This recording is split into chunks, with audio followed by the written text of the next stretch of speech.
What's up, Brave Arts community? This is Sean Heineman here with another segment of It's Scary to Remarry, wanting you to love fearlessly. Today, we have a special guest in the building, and I'm excited about this one as always. Today's guest is insanely known. Like every time I would open my Twitter account, somebody's talking about his podcast. Somebody is retweeting his content. And I'm thinking, I I need to know this guy because that's all I'm seeing on my Twitter timeline. I mean, I open up my Instagram, people got on this clothing line, all this other stuff. I'm just like, man, I gotta connect. This is he is a father. He represents California to the fullest. He's a husband. He's a podcaster. Brave Hearts community. Let's show some love to Baylor the Great. How you doing, sir? Man, when I tell you, you have the smoke and the fireworks and all that ice, man, it's my boy D Murph. Shout out to D Murph. Shout out to D Murph, man. But he brought me out one time. But this one right here, Murph, you got some competition on your hands because I appreciate that. That's what's up, man. I've learned some stuff from D Murph, man. I was on his show and I was just like, man, I got to step my game up. This brother does his homework. Yeah, man, he really pulled back the curtains and introduced his guests in the right way. And I'm a recurring guest on this show, but it still feel like, you know what I'm saying? Like it's the first game. That's what's up. Today, we're going to discuss should a man marry younger or older? And I brought this up because we kind of just talked about this on Twitter for a little bit because me and my opinions. One day I tweeted about, man shouldn't marry till he's 35 or older, right? And Baylor was like, hold on, just 1 second. Let me just give you in so many words. So, and by the way, I appreciate the content you put out there because you know when it comes to Twitter, your timeline could look everywhere. It could, it could look, you already know, but you got those questions that have people thinking, even if they skip by it the first time, they'll come back around and be like, and there's some stuff I can't really argue with. So I'll probably, sometimes I don't even respond. I'll be like, yeah, he right on that one. Yeah, he right. I mean, I should start acknowledging everything, but I'm like, yeah, it's a few posts where I'm like, he's dead on. Man, that's what's up. I guess that's what 44 years of age do to you sometimes. Yeah. Yeah, man. So I wanted to discuss this with you because I know I go down your Twitter timeline and you got wisdom for days. I listened to the podcast. You had me cracking up, but you talking real stuff at the same time, man. So I was like, who better than to bring Baylor on to discuss this? Because you married and you've been married over what, 10 years now? Yeah, it's coming up on 11 in July. Man, that's what's up. You're gonna have to share us, give us some of that wisdom on what helps keep you married. Hey, when I tell you it's a lot, it's a lot. Let's jump into this topic, man. And your opinion. So, should men marry younger or older? You could talk about this in detail because we just talked about it lightly on Twitter. Are you tired of dating the same person, just different faces? Are you tired of people wasting your time in this whole dating process? Do you desire to marry one day? I created this 5-part video series entitled Dating Intentionally, 5 Ways to Know They Are the One for You. You can get it now in the comment section below. You will see it is 5, the number 5, ways to know.podia.com. I created this 5-part video series with you in mind. Now let's get back into today's podcast episode. Well, if we're sticking with the age 35, I think it just depends on how young that woman is, how old that woman is, because both got benefits. I figure if you are dating a younger woman, you're looking for more of a different type of lifestyle, probably more of a thrill. You know what I mean? Trying to keep yourself younger, but if you date older, I think you've been through enough. But you want to continue to learn a lot. And you know that particular person has been through more than you have at this point in life. So you probably can get along a little bit. You probably can get along a little bit better because you got a lot in common, but she definitely got more experience than you, just in life in general. So, we often say like we want to marry a woman like our mother. Mm-hmm. Well, in a way, that's kind of like marrying up. You know what I mean? You want to get a person that resembles that type of lifestyle that your mom used to have, and it's a comfort zone. Whereas, that's probably what you need, but what you want might be a younger woman. So I'll say both. Mm-hmm. I've been on both ends of the spectrum. Of course, I was married for 14 years in my first marriage and went through a divorce. But my ex-wife was 7 years older than me. But now remarrying, people are saying I haven't had a midlife crisis because my wife is 12 years younger than me now. Oh, okay.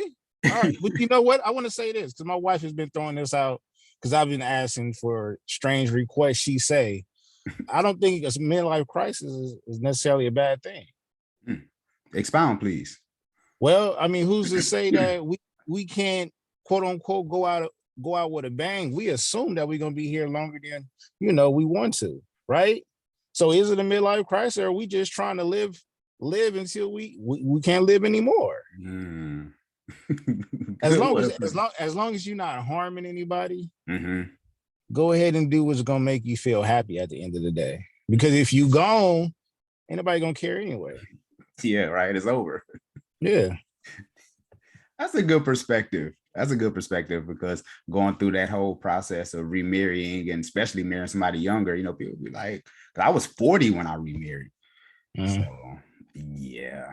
Look, bro, there's no rule book to this. If you get it wrong a couple of times and you want to go back at it again, just try to make sure it works the third time. And if it don't work out, then you might need to check on yourself, you know what I'm saying? But I'm not gonna say, look, I'm a fan of coding, so keep shooting. I know, right? Get them 81 points. I like your perspective on a lot of things too, because you seem pretty even keel. You don't seem too judgmental, but at the same time, you just kind of drop something in the bucket to make you think. And I noticed that about your podcast a lot. So I appreciate that, man, because some people could just come off as they just know everything and they are the judge and jury to life. And I'm just like, really? Hey, I'm okay with people challenging me because sometimes I try to not to say I know everything. I don't. I honestly know a lot of stuff. You know what I'm saying? But I can preach about what I've been through, my experience. You know what I mean? So heck, I'm tell y'all right now, I don't know a lot. I still want to learn a lot. And that's a good thing because I get to learn a lot. So for sure. No, I always tell my wife, I say, a wise man told me that, Sean, you know nothing. And I'm okay with that. Me too. Yeah, right. I'm always a student. Who matures faster, men or women? Women. I think they have a light switch that automatically turns on. I think we manually got to turn ours on, but there's something about them that just clicks. And not all, because all males and all women are not perfect. But I think for the majority, especially if they have a child, it's like them internal ends, it just kicks on, it turns on, and they don't have a problem with sacrificing a lot, and then with us, we have this thing called ego. Sometimes that ego can spill over into our matureness, and it doesn't grow. And we feel like, we can still do this. I can still do this. I want to do this. I didn't get a chance to do this when I was younger. I didn't get a chance to buy this when I was younger. So I still want to, it's time for you to develop to the next stage. But it seems like that kicks in because I think it starts with upbringing. I think we were told to protect and provide. But then the fathers that was in home with their daughters was told to look. Some was told like, yo, I don't want you to depend on a man. I want to make sure you can take care of yourself before somebody else take care of you. You know what I mean? So it could be that. Interesting. I have a question too, because and let me know what you think. Sometimes, and this isn't no shade towards women, but let me just say this, that sometimes you have some women who have the pretty girl complex, right? But they're so used to everybody catering to them. By the time it's time for them to turn on that switch, if you will, they don't have to switch because everybody's been catering to them for, and I guess you can kind of play that with men too. You know what I'm saying? If you know, fit the description, I guess. But in some cases, I think with women, because they always cater to that learning curve, sometimes might take a little longer because she got the pretty girl complex. Yeah, but I also think that a girl that was raised to be a woman, you know what I mean, whether that was the examples or the philosophy that came from her mom and from her dad. We got to remember, having a two-parent household means a lot, especially in our community. But even so, a mom is their will is so strong, like their nurturing is so strong. They pretty much raise both genders, you know what I mean?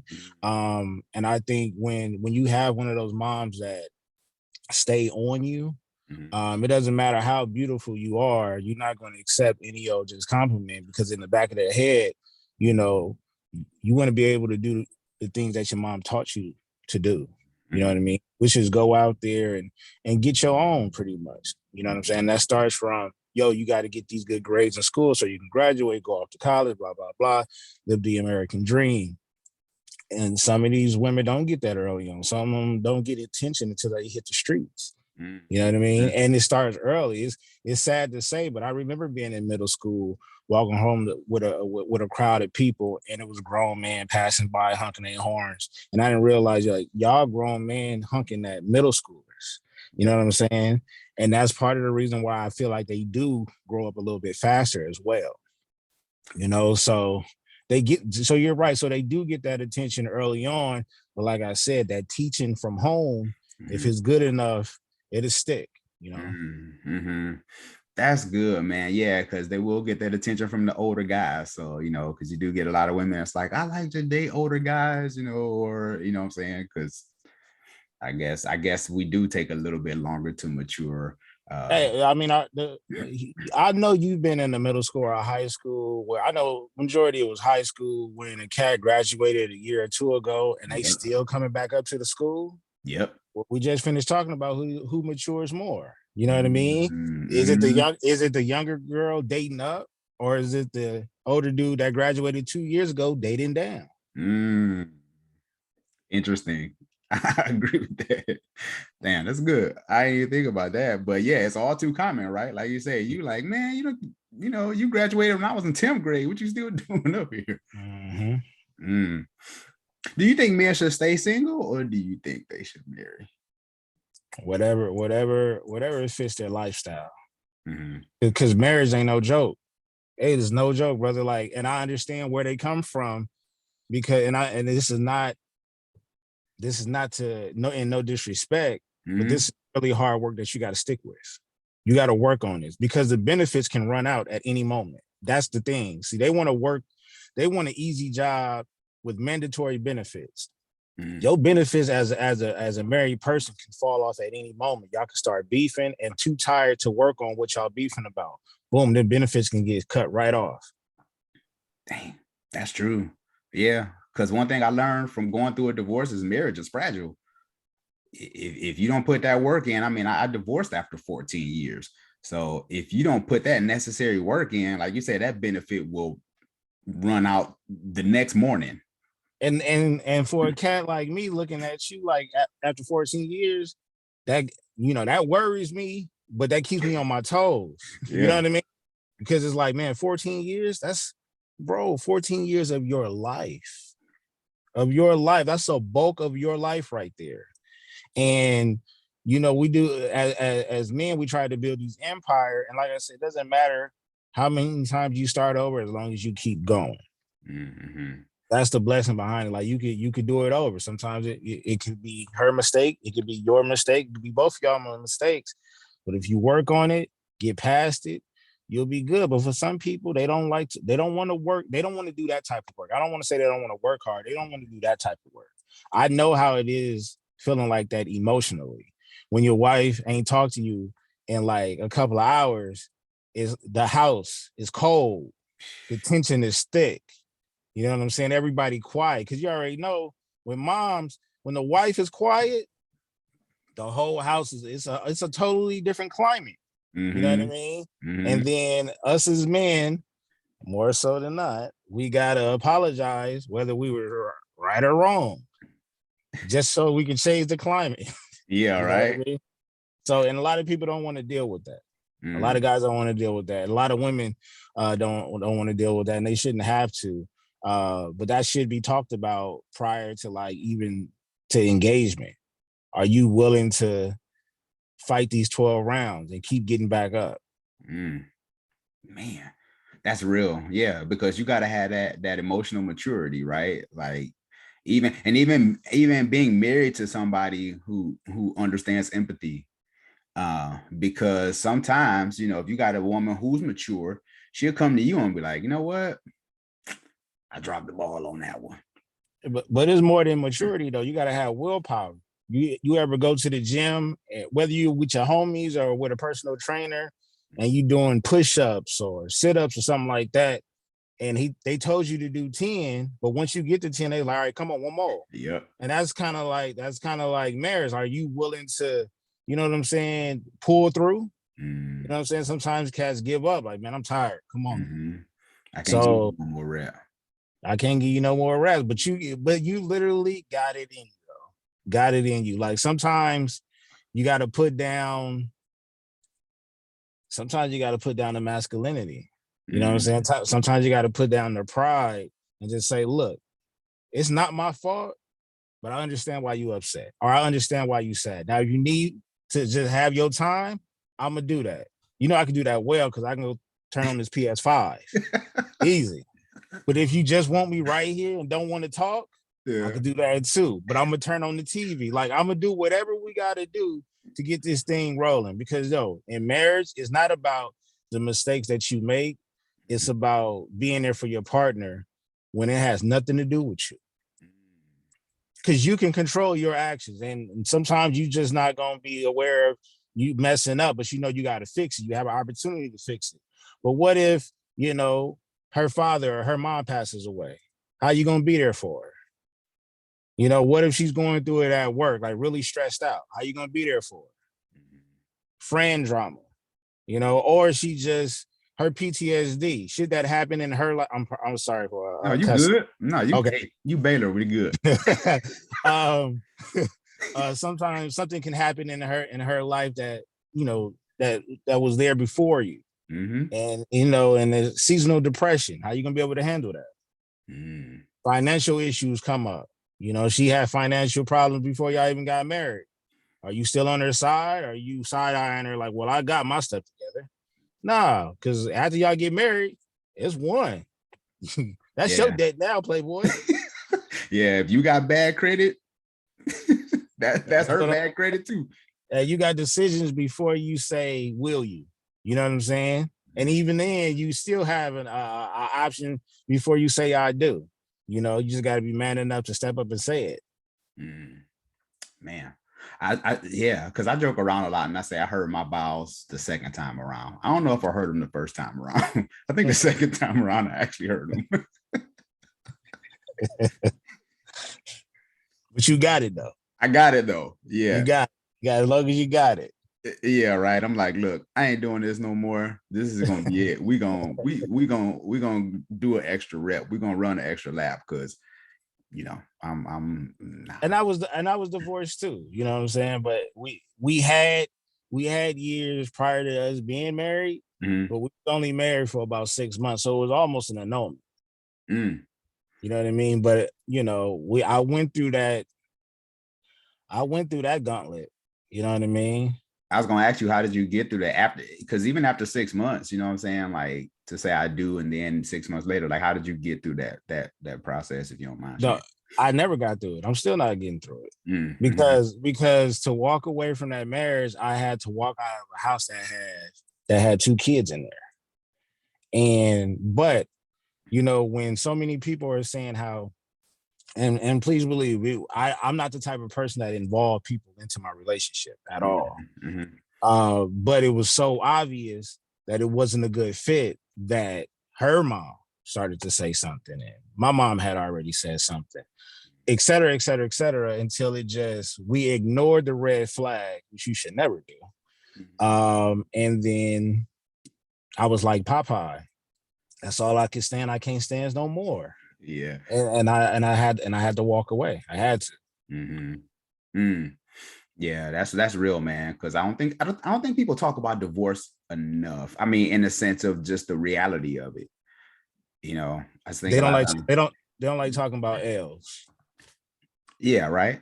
Yeah, yeah. You know, it's easy to see. You know, I ain't gonna say any names, but people have divorce parties and all this other stuff, and you know, you do what you do. But at the same time, I think if we talk about it more, we can really help people kind of balance that. Because as much as we talk about all the cute stuff that comes with marriage, let's talk about the stuff that comes with divorce too. Because Whew. Lord knows, the sleepless nights I had and the crying I did. Like, see, nobody wasn't there for me when I was catching my L's. Hey, when I just said marriage was 12 rounds. A divorce, we outside in the backyard, no gloves. You know Kimbo what I mean? Slice. Yes. Yeah. And somebody putting some betting money up. But the thing is, like, it is serious. And I think the beautiful divorces is when they can still be friends afterwards. No, and accepting, like, yo, look, we made a mistake. We ain't right for each other, but let's be cool about it. Let's be cool about it. It's all right taking the L. You know what I mean? We live in this, look, it's okay to watch Disney, but you don't have to portray a Disney type life. You know what I'm saying? It don't work out like that. When I was on that path, Mm-hmm. a decade or so ago, but when I lost my parents, I said, oh no, this is real life. This Mm-hmm. is real life, Bucko. You just lost both of your superheroes. Mm-hmm. And the cartoons told me they don't never die. Yeah, right. And that was a lie. So now it's like I don't have no safety net. I'm out here in the real world now. So I Mm-hmm. gotta take care of business. Mm, man. And people are scared to talk about taking the L. They scared of looking like a failure or a loser in front of other people. I don't care because I realize that everybody is extremely normal. Yeah, right. Even the people that don't have financial problems, they still got problems. Better And money believe. don't fix it. Damn, that's real talk. Cause I've been there. I've been and I was the guy who actually rebranded. Like I was doing this before. Like people just see Scary to Remarry now, but I was doing this back in 2008. Like I was Mm. doing this a long time ago. So imagine going through a divorce, doing what I'm doing now, and realize, oh damn, I failed, and I'm getting a check from YouTube and all this other stuff. I got my ex-wife in videos, and here it is. I went through a divorce. So to actually go through that mentally, and then to have the balls to pick this up and do this again and put myself out there publicly again, like mentally, that's a different level, man. It is. It is because like short, and this is after you talking about after 14 years, right? Mm-hmm. You're a veteran at this point. You are a veteran in the game. You getting those veteran checks. You in the locker room. You telling Trey Young, yo, no, you need to do this because you already been there. You already been there. So the thing you already seasoned, which is, but you still in a good spot though. You still in because I look at it, you a warrior, right? And you didn't been through a gang of battles. You know what I mean? And you won some and you lost some. You know what I'm saying? And then you lost this 14-year battle or whatever that didn't start off as a battle. Mm-hmm. You know what I'm saying? It started off a companionship, everything. Mm-hmm. You know what I'm saying? It just ended in a battle. But that's cool. You took your wounds and shook Mm-hmm. it off. Now you're getting back out there. And then you get back out there and then you go get one. Mm-hmm. That's what I want to see. I got to see both movies though. I got to get the backstory. So you know what I'm saying? I got to see both. I got to see how you got to this. I got to see how you got to this joy. You know what I mean? So, hey, look, man, 14 years. That's a cold streak right there. A lot of cats don't get past 3 to 5. You know Easy. what I mean? So that mean what that's telling me is that, like, brother, when they told you to do 10, you did about 13, 14 Mm-hmm. of them. You know what I'm Mm-hmm. saying? They told you, no, give me one more. And you gave them one more. And then you gave them one more. You tried. Mm-hmm. Not a lot of people try. A lot of people are scared to get married because they're not trying to try like you. Yeah. Yeah. Because I'm passionate about the age thing because, and again, it's subjective, right? Um, but I married when I was 24. I don't know how old you were when you first got married. 27. 27. Oh, okay. You was okay. So Well, no, the second time. oh, how old were you the first time? First time I was 25 or 26. Oh, okay. So we're kind of in the same age, right? Yeah. Okay. Yeah. And that's why I'm like, man, at 24, I was so emotionally underdeveloped. I thought I was good, but like looking back at 24-year-old Sean, man. Man, cats, we get in our 20s and we think we adults. Nah, man. Nah. Until an adult come down and sit you down and hey, when they used to tell it used to be older cats telling you the game and we didn't understand what they were saying, man. They'll tell you something slick like, and this is a true story. You said, see, the problem with you youngsters, you got a lot of them. I got one of them. And in my head, I was like, well, my math is, if I'm mathing, I'm winning, right? I got a lot of, and he in so many words, he was telling me, bro, you got a lot of problems you're about to be dealing with. You dealing with a gang of women. Damn. You ain't settled down yet. I go home to one woman. That's one problem I gotta fix. If it is a problem, you know what I mean. You got too many problems on your hand, and I'm like, I remember his face, and I'm like, he was right. He was right. That's wisdom right there. Man, a wise old man told me, he said, live long enough to be wise. Man, yeah. Them older cats, they say, "Oh, you talking smack? Okay, just you talking about me being old. Just keep waking up. Just wait." Yeah, yeah, right. You talked about uh both of your parents passing. Lord knows I only can imagine what you've been through. Who helped you become the man that you are today? I had various mentors, whether they knew me or not. Believe it or not, watching the Cosby Show, that was motivation. You Really? know, watching the Fresh Prince of Bel-Air, Uncle Phil. You know what I mean? Good times. I took all those different experiences and lifestyles, struggles, and those highs and stuff like that, and I tried to implement those. You know what I mean? Yeah. R&B. You know, listening to Stevie Wonder, Joe. You know what I'm saying? These are who taught me how to talk to women, not just talk to women, but how to treat them. And then of course, you know, like I spoke about my dad, but my dad, I never lived in a house with my dad. You know what I'm saying? So I didn't get the proper guidance that I was supposed to get. But what I did notice was where he messed up at. You know what I'm saying? So I seen all the things that he was doing wrong. And I'm not saying that I judged him for it, but I definitely learned from it and even made similar mistakes that he did. You know, my step pops, I consider him my pops, my father-in-law. You know what I'm saying? I never stopped learning. I'm still learning. You know what I mean? One of the assistant pastors at the churches that I went to saying, son, just know when to stand up and know when to sit down. Preach. You know, so and that I just had, it's a lot. I get it. I get my whatever you want to call it, my knowledge, my sauce, my respect. I get from people like you. If you, I could just have this could be our last conversation. The one thing I'm gonna remember is he did 14 years, got back up and did it again. Wow. So I'm like, now I'm not hoping for the worst. Of course. But in the back of my head, my safety net is, bro, if you ever fall, you can get back up. He did it. You know what I mean? Wow. That doesn't give me a cushion. That's just letting me know, like, and even then, without even going into detail, I know it was hard for you to just get back up and just get back out there. The game is different.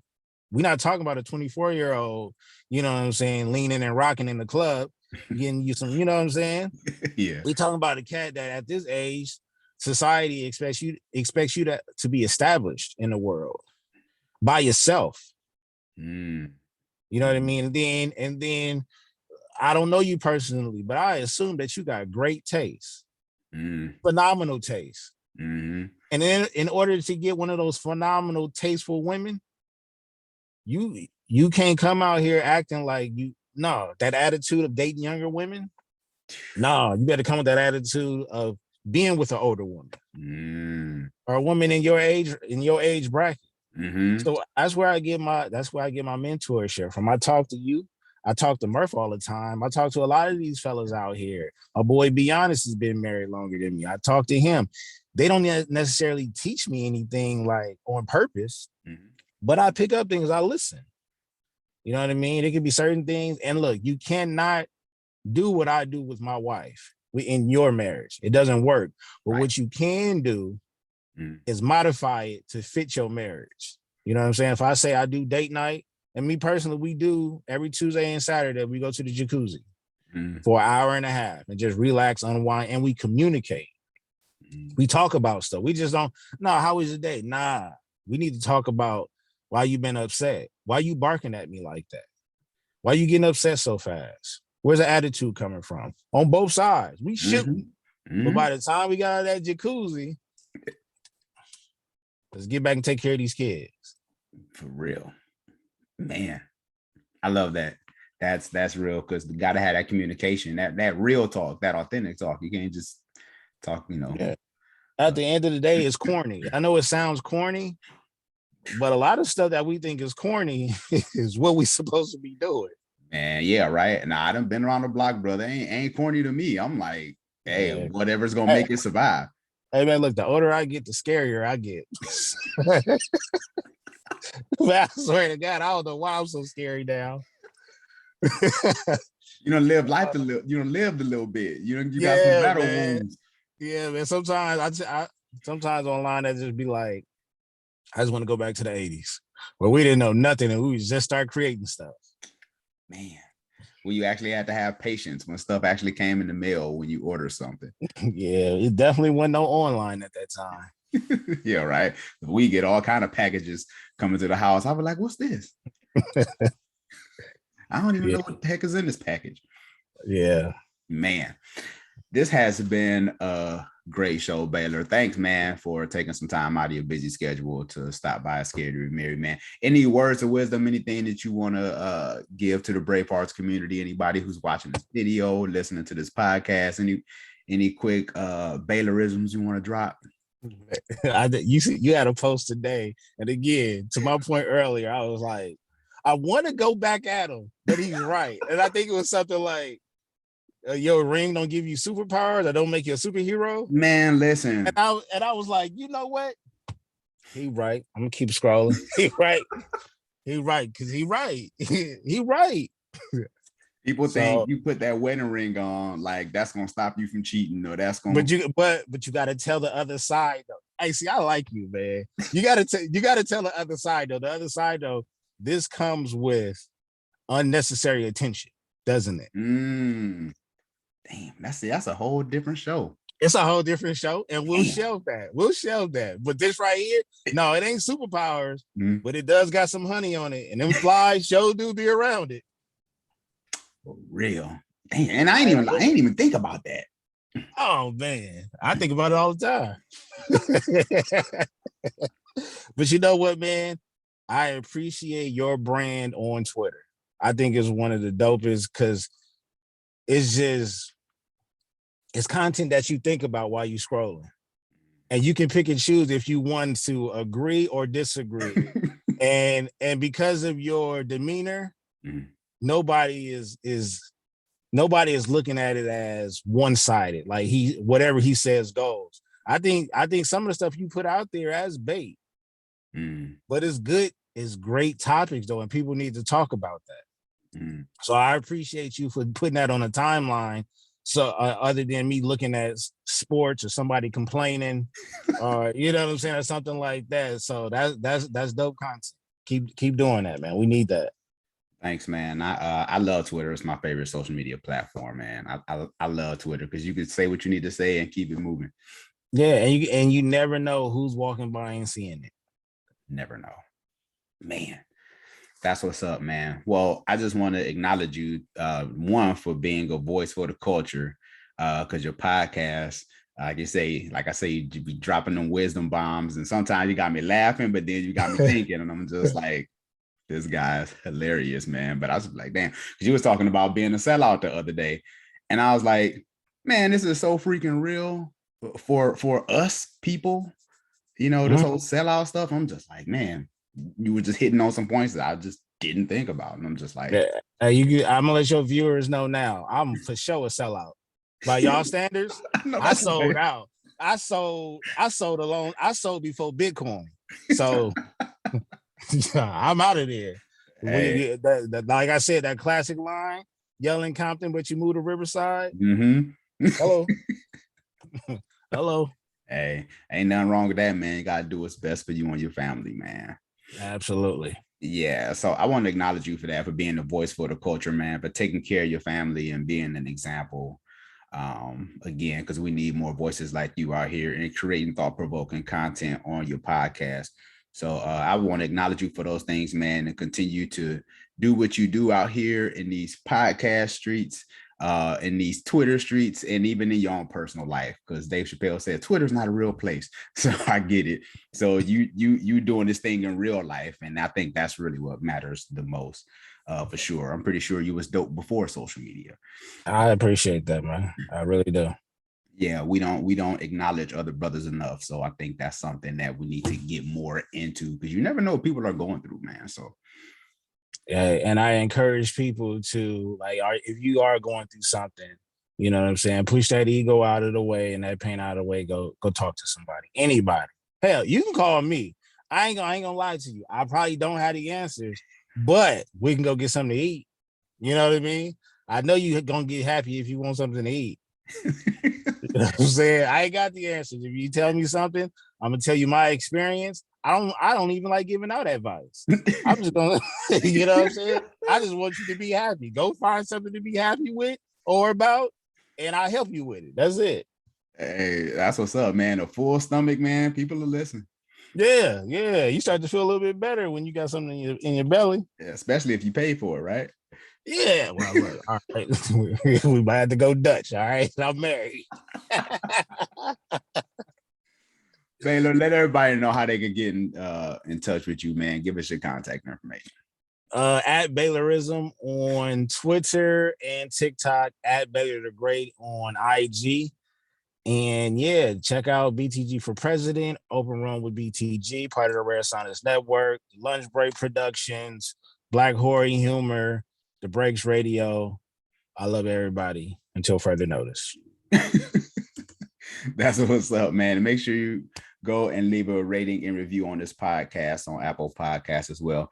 Do the same thing for the Bravehearts community on the Scary to Marry. Leave a rating and review. Share this video with a friend or a family member, because Baylor be dropping the bombs and I'm connected to him. I had to get on with him today because I'm like, hey, as long as I'm connected to him, I'm good now. So hey, the setup was all professional stuff. Get all these emails. I said, look at this, man. I was up at 3:00 in the morning. Got to get ready for the show at 4. Got to get ready. It's 3:00 in the morning. I got to get ready. When you come professional like that, I'm like, man, I almost wore a suit. That's so professional. Hey, man, that's what's up, man. Thanks again for your time, man. I appreciate it. Bravehearts community. Don't forget to share this video. Don't forget to hit the subscribe button. And we are on all streaming platforms for listening to your podcast, iHeartRadio, all that stuff. So yeah, go ahead and hit the subscribe button. This is Sean Heineman at It's Scary to Remarry with special guests. BTG, Baylorism.